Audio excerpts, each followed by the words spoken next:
November 11th, 1942, 1:45 a.m., Iwo Jima Naval Base, Japan. Commander Takeo Tegami stood on the conning tower of the I-400 submarine, his breath fogging in the cold night air. The 41-year-old Imperial Japanese Navy officer adjusted his cap, staring at the sleek, bulbous hull below. Workers in oil-stained uniforms scurried across the dock, loading crates of aviation fuel into the submarine storage tanks. Above, a small seaplane, its wings folded tight against its fuselage, hung from a crane, waiting to be lowered into the submarine's internal hangar. Tegami checked his watch. In 3 hours, the I-400 would slip out of port, bound for Pacific. Its mission: launch the seaplane to bomb American military installations in Hawaii. It was the first test of Japan's most secret weapon, the world's first submarine aircraft carrier. Tegami gripped the railing. This was more than a mission. It was Japan's last hope to strike back at the U.S. mainland. The I-400 was the centerpiece of Japan's Hidden Empire project, a top-secret program to build a fleet of submarine aircraft carriers capable of launching seaplanes for long-range attacks. Its origins trace back to 1939, when Japan's military leaders faced a bitter reality. The U.S. Pacific Fleet, though damaged at Pearl Harbor in 1941, remained a powerful threat. Japan's surface navy was stretched thin, and its land-based aircraft could not reach the U.S. West Coast or key Allied bases like Hawaii.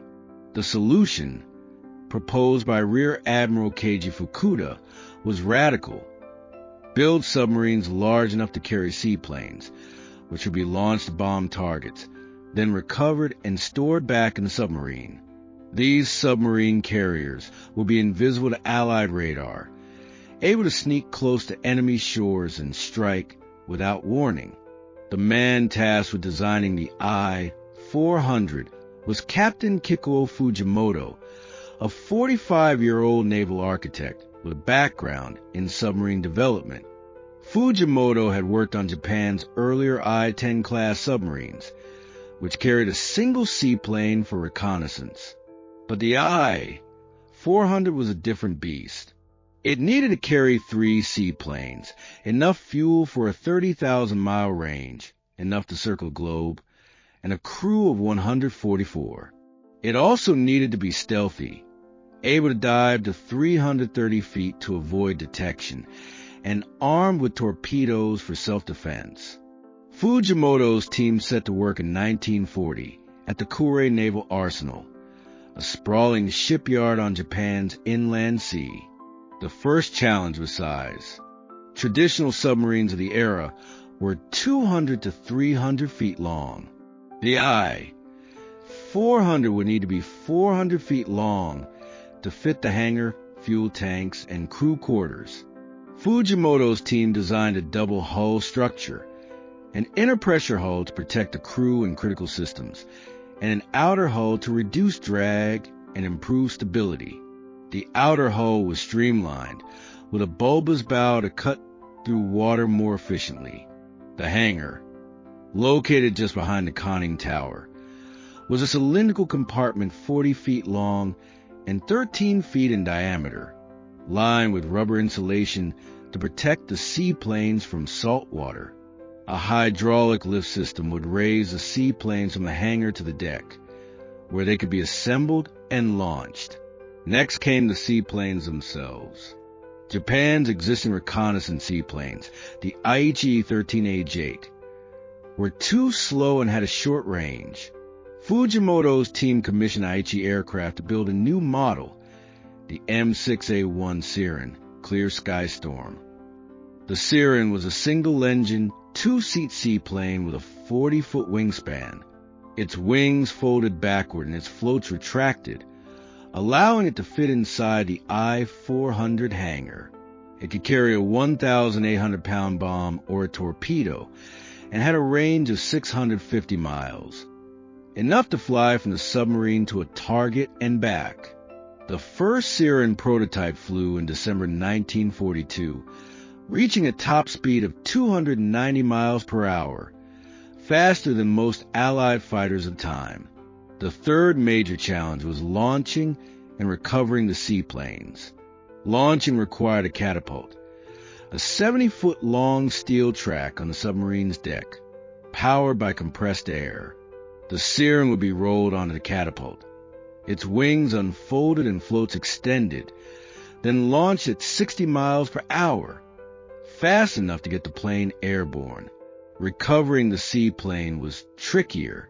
The submarine would surface in calm waters, and a crane on the deck would lift the Siren out of the water and lower it into the hangar. But this process took 30 minutes. 30 minutes the submarine was vulnerable to enemy attack. Fujimoto's team added a quick-release mechanism to the crane and trained the crew to work in shifts, cutting recovery time to 20 minutes. They also added a radar system to the submarine's conning tower to detect enemy planes or ships while the submarine was surfaced. The first I-400 prototype was laid down in January 1941. Construction was slow, parts were scarce, and the double hull required precision welding. Workers labored 12-hour days, often in cramped, unheated workshops. Many were conscripted civilians with little experience building submarines.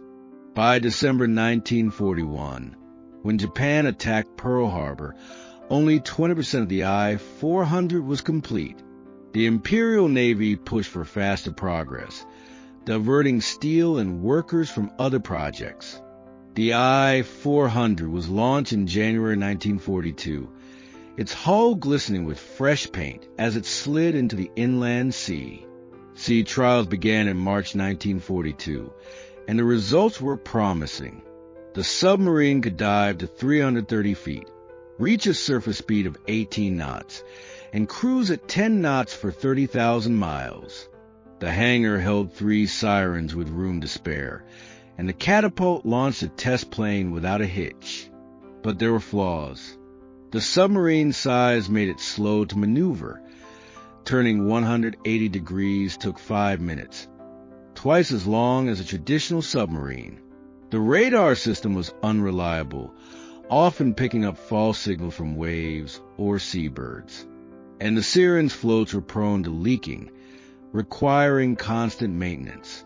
Fujimoto's team addressed each issue.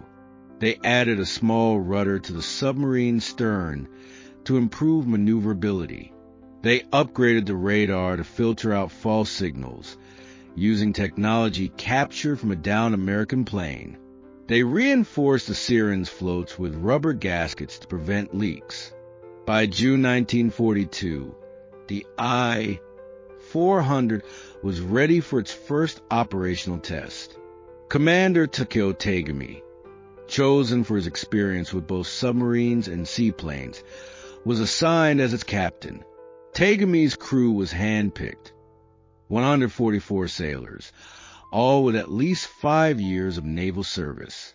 They trained for 3 months, practicing launching and recovering the Sirens in the inland sea and simulating attacks on dummy targets. By October 1942, they were ready. The first mission was a reconnaissance flight over Hawaii.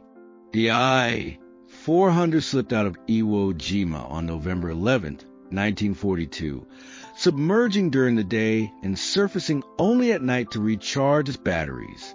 The journey took 14 days. The crew lived in cramped quarters, bunks stacked 3 high, meals of dried fish and rice, no fresh water for showers.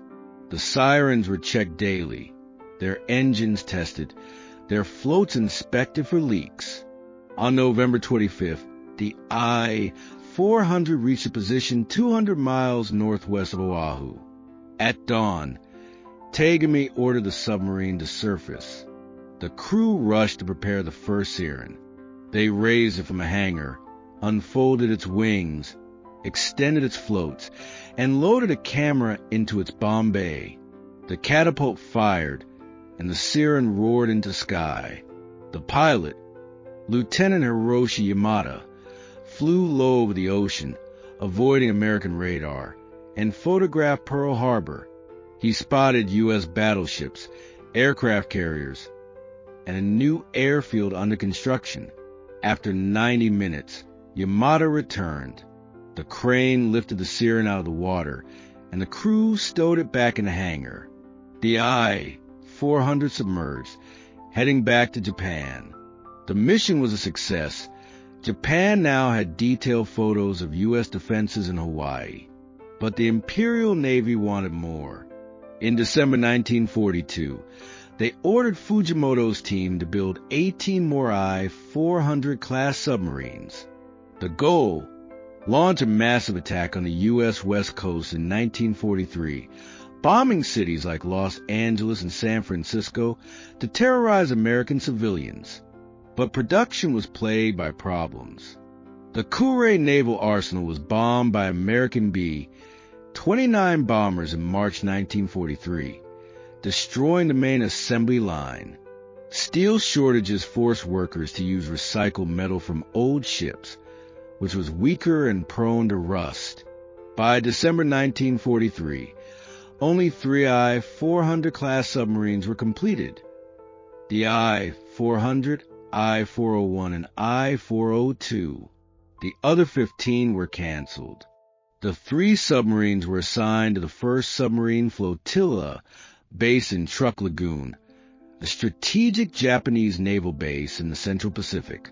Their first combat mission came in June 1943, during the Battle of Midway.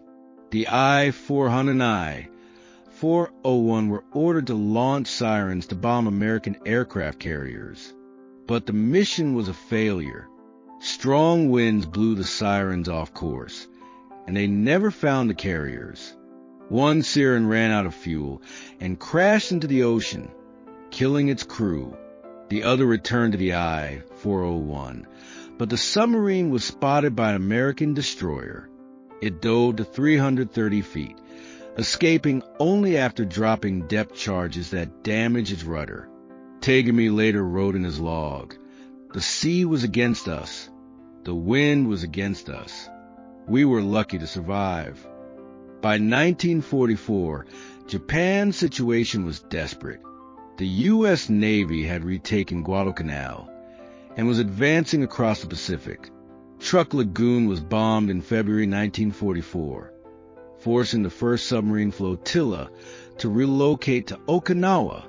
The I-400 class submarines were now tasked with a new mission: attack the Panama Canal.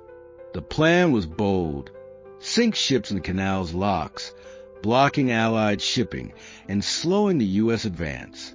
The I-400 and I-401 would sail to the Caribbean, launch sirens loaded with torpedoes, then escape. But the mission was delayed by mechanical issues.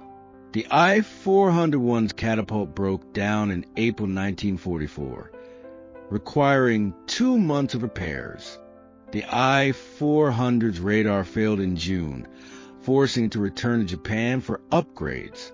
By the time the submarines were ready, the U.S. had invaded the Marianas Islands, and the Panama Canal mission was canceled.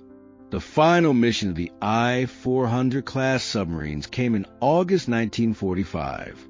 Japan was on the brink of surrender, but the Imperial Navy ordered the I-400 I-401 to launch a suicide attack on U.S. ships in Tokyo Bay, where Allied forces were preparing to accept Japan's surrender.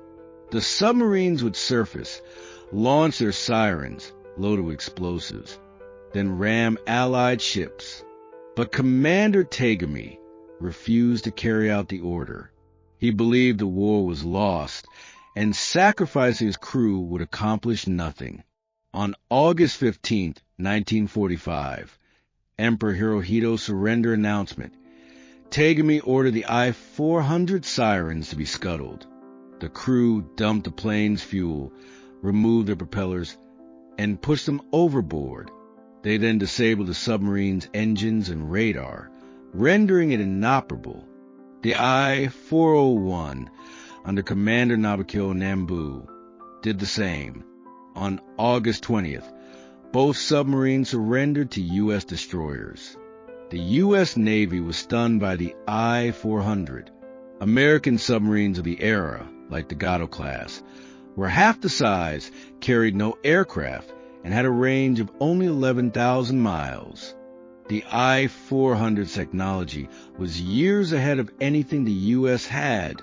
American engineers inspected the submarines, documenting every detail: the hangar, the catapult, the Syrian seaplanes. The I-400 and I-401 were towed to Pearl Harbor, where they were studied for 6 months. The U.S. government classified the findings, fearing the Soviet Union would copy the design. In 1946, the submarines were scuttled in the Pacific Ocean. Their location kept secret to prevent other nations from salvaging their technology. The I-402, which had never seen combat, was scrapped in Japan in 1947. The Hidden Empire project was a military failure. The I-400 class submarines never sank an Allied ship or damaged a single enemy installation. Their missions were plagued by bad luck, mechanical failures, and poor timing. But the project was a technological breakthrough. It was the first time a submarine had been designed to carry and launch aircraft, a concept that would influence post-war naval technology. The U.S. Navy's first nuclear-powered submarine, the Nautilus, launched in 1954, borrowed the I-400's double-hull design for stability. The Soviet Union's Typhoon-class submarines, built in the 1970s, used a similar hangar system to carry cruise missiles. Even modern aircraft carriers owe a debt to the I-400. Its idea of launching aircraft from a mobile platform became a staple of naval warfare. The project also revealed Japan's desperation during World War II. By 1943, Japan was running out of resources, soldiers, and time. The I-400 was a last-ditch effort to win the war, a weapon built on hope rather than practicality. It was expensive. Each submarine cost $20 million, equivalent to $300 million today, time-consuming to build and difficult to maintain. It was a symbol of Japan's overreach, try to match the U.S. industrial capacity with a fraction of the resources. Captain Kikuo Fujimoto survived the war. He was not charged with war crimes. U.S. officials deemed the I-400 project a military innovation rather than a war crime. He retired to his hometown of Osaka, where he worked as a civilian ship designer. He never spoke publicly about the I-400, but in a private letter written in 1960, he admitted, "The I-400 was a mistake. We built it to win the war, but it was too late. It was a beautiful machine, but it couldn't change the outcome." Fujimoto died in 1975. His role in creating Japan's submarine aircraft carriers largely forgotten. Commander Takeo Tegami was held as a prisoner of war until 1946. He returned to Japan, where he worked as a high school history teacher. He wrote a memoir in 1982, The I-400, Japan's Last Secret Weapon, which detailed the submarine's development and missions. In it, he wrote, "The I-400 was more than steel and wood. It was the hope of a nation. We knew it might not work, but we had to try." Tegami died in 1993, but his memoir remains one of the few first-hand accounts of the Hidden Empire project. In the decades after the war, the I-400 became a legend. Divers stumbled upon the scuttled I-400 in 1992, 1,000 miles north of Hawaii. The submarine was in surprisingly good condition. Its hull intact, its hangar still containing fragments of the Sirens.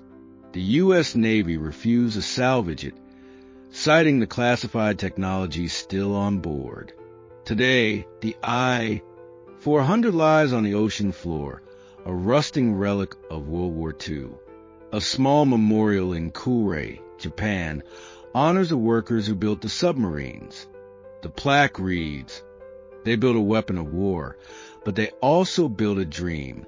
May we never forget the cost of ambition." The Syrian seaplanes fared better. 3 survived the war.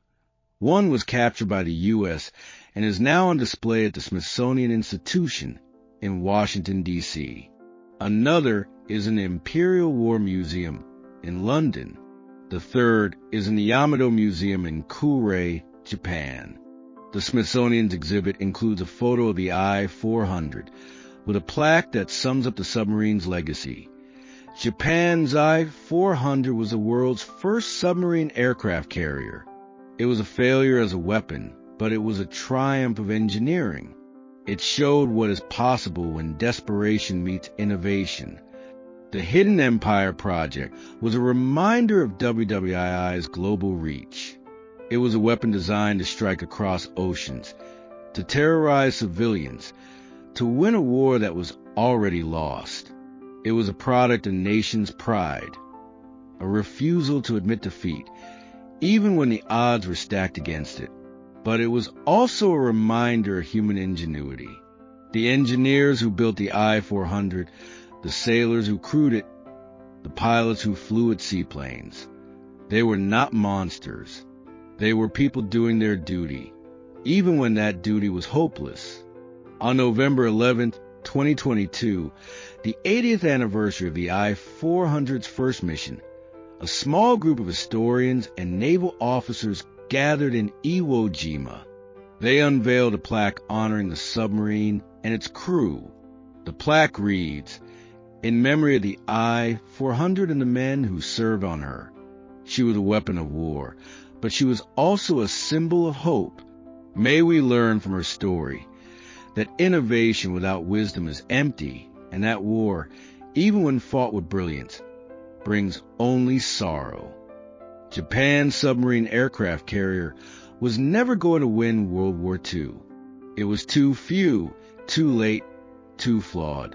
But it deserves to be remembered, not as a tool of aggression, but as a testament to what humans can build when pushed to the edge. It was a submarine that could fly planes, a weapon that was also a wonder, a dream that died but left a legacy. The I-400 was Japan's Hidden Empire project, and though the empire fell, the project's lessons live on in every submarine that sails the seas, every aircraft that takes flight, every reminder that even the most impossible ideas can become real.